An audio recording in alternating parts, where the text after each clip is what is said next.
Hey guys! Welcome to Vlogmas Day 2. So, the story that we've picked for today is a classic story.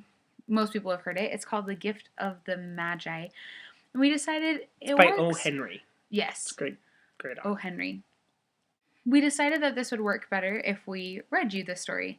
So, we are going to read the story of The Gift of the Magi to you. $1.87. That was all. And 60 cents of it was all in pennies. Pennies saved one and two at a time by bulldozing the grocer and the vegetable man and the butcher until one's cheeks burned with the silent imputation of parsimony that such close dealings implied. 3 times Stella counted it. $1.87. And the next day would be Christmas. There was clearly nothing to do but flop down on the shabby little couch and howl. So Della did it. Which instigates the moral reflection that life is made up of sobs, sniffles, and smiles, with sniffles predominating. While the mistress of the home is gradually subsiding from the first stage to the second, take a look at the home. A furnished flat at $8 per week. It is not exactly beggar description, but it certainly had the word on the lookout for the mendicancy squad. In the vestibule below was a letter box into which no letter would go, and an electric button from which no mortal finger could coax a ring.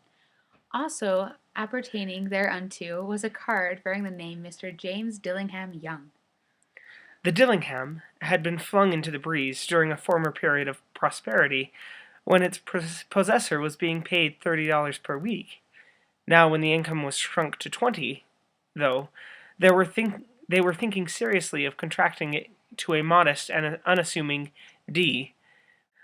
But whenever Mr. James Dillingham Young came home and reached his flat above, he was called Jim, and greatly hugged by Mrs. James Dillingham Young, already introduced to you as Della, which is all very good.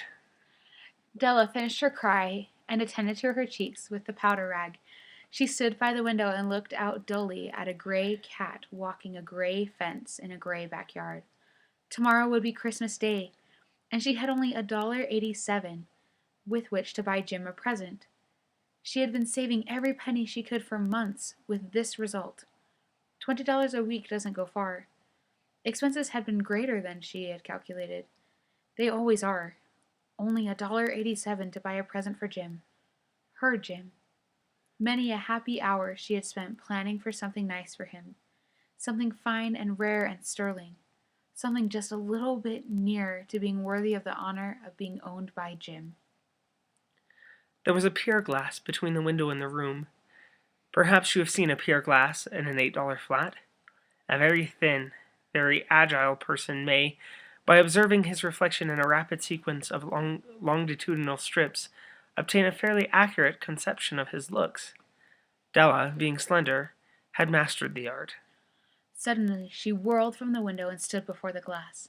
Her eyes were shining brilliantly, but her face had lost its color within 20 seconds. Rapidly, she pulled down her hair and let it fall to its full length.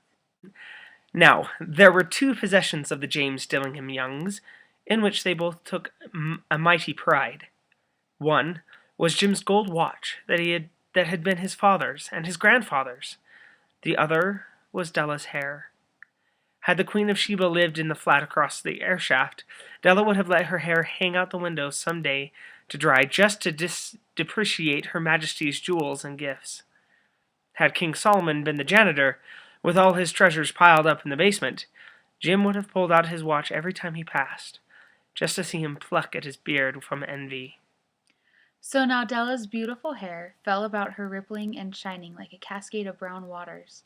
It reached below her knee and made itself almost a garment for her. And then she did it up again nervously and quickly.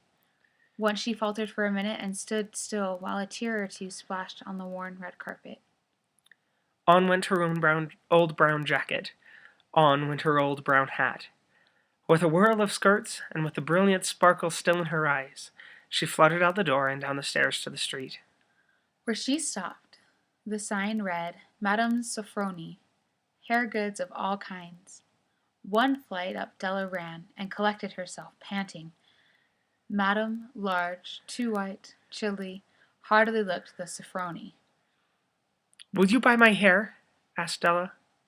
I buy hair, said Madame. Take your hat off and let's have a sight at the looks of it. Down rippled the brown cascade. $20, said Madame, lifting the mass with a practiced hand. "Give it to me quick," said Della. Oh, and the next 2 hours tripped by on rosy wings. Forget the hashed metaphor. She was ransacking the stores for Jim's present. She found it at last. It surely had been made for Jim and no one else. There was none other like it in any of the stores, and she had turned all of them inside out.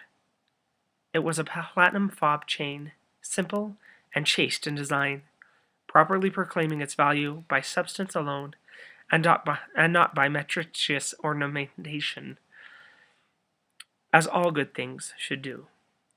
It was even worthy of the watch. As soon as she saw it, she knew that it must be Jim's. It was like him, quietness and value. The description applied to both. $21 they took from her for it, and she hurried home with the 87 cents. With the chain on his watch, Jim might be properly anxious about the time in any company. Grand as the watch was, he sometimes looked at it on the sly, on account of the old leather strap that he had used in place of a chain. When Della reached home, her intoxication gave way a little to prudence and reason. She got out her curling irons and lighted the gas and went to work repairing the ravages made by generosity added to love, which is always a tremendous task, dear friends, a mammoth task. Within 40 minutes, her head was covered with tiny, close-lying curls that made her look wonderfully like a truant schoolboy. She looked at her reflection in the mirror long, carefully, and critically. If Jim doesn't kill me, she said to herself, before he takes a second look at me, he'll say I look like a Coney Island chorus girl. But what could I do? Oh, what could I do with $1.87? At 7 o'clock, the coffee was made, and the frying pan was on the back of the stove, hot and ready to cook the chops. Jim was never late. Della doubled the fob chain in her hand and sat on the corner of the table near the door that he always entered. Then she heard his steps on the stair away down on the first flight, and she turned white for just a moment. She had a habit for saying silent prayers about the simplest everyday things, and now she whispered, Please, God, make him still think I am pretty. The door opened and Jim stepped in and closed it. He looked thin and very serious. Poor fellow. He was only 22, and to be burdened with a family. He needed a new overcoat, and he was without gloves. Jim stopped inside the door, as immovable as a setter at the scent of quail. His eyes were fixed upon Della, and there was an expression in him that she could not read, and it terrified her. It was not anger, nor surprise, nor disapproval, nor horror, nor any of the sentiments that she had been prepared for. He simply stared at her fixedly, with that peculiar expression on his face.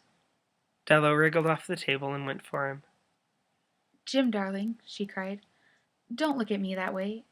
I had my hair cut off and sold because I couldn't have lived through Christmas without giving you a present. It'll grow out again. You won't mind, will you? I just had to do it. My hair grows awfully fast. Say Merry Christmas, Jim, and let's be happy. You don't know what a beautiful, nice gift I got for you. You've cut off your hair? Asked Jim, laboriously, as if he had not arrived at that patent fact yet, even after the hardest mental labor. Cut it off and sold it, said Della. Don't you like me just as well anyhow? I'm me without my hair, ain't I? Jim looked about the room curiously. You say your hair is gone? He said, with an air almost of idiocy. You needn't look for it, said Della. It's sold, I tell you, sold and gone, too. It's Christmas Eve, boy. Be good to me, for it went for you. Maybe the hairs on my head were numbered. She went on with sudden serious sweetness.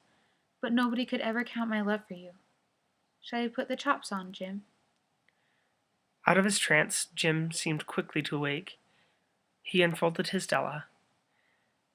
For 10 seconds, let us regard with discreet scrutiny some inconsequential object in the other direction. $8 a week or $1,000,000 a year? What is the difference? A mathematician or a wit would give you the wrong answer. The Magi brought valuable gifts, but that was not among them. This dark assertion will be illuminated later on. Jim drew a package from his overcoat pocket and threw it upon the table. Don't make any mistake, Dell, he said, about me. I don't think there's anything in the way of a haircut or a shave or a shampoo that could make me like my girl any less. But if you'll unwrap that package, you may see why you had me going a while at first. White fingers and nimble tore at the string and paper, and then an ecstatic scream of joy, and then, alas, a quick feminine change to hysterical tears and wails, necessitating the immediate employment of all the comforting powers of the lord of the flat. For there lay the combs, the set of combs, side and back, that Della had worshipped long in the Broadway window. Beautiful combs, pure tortoiseshell with jeweled rims, just the shade to wear in the beautiful vanished hair.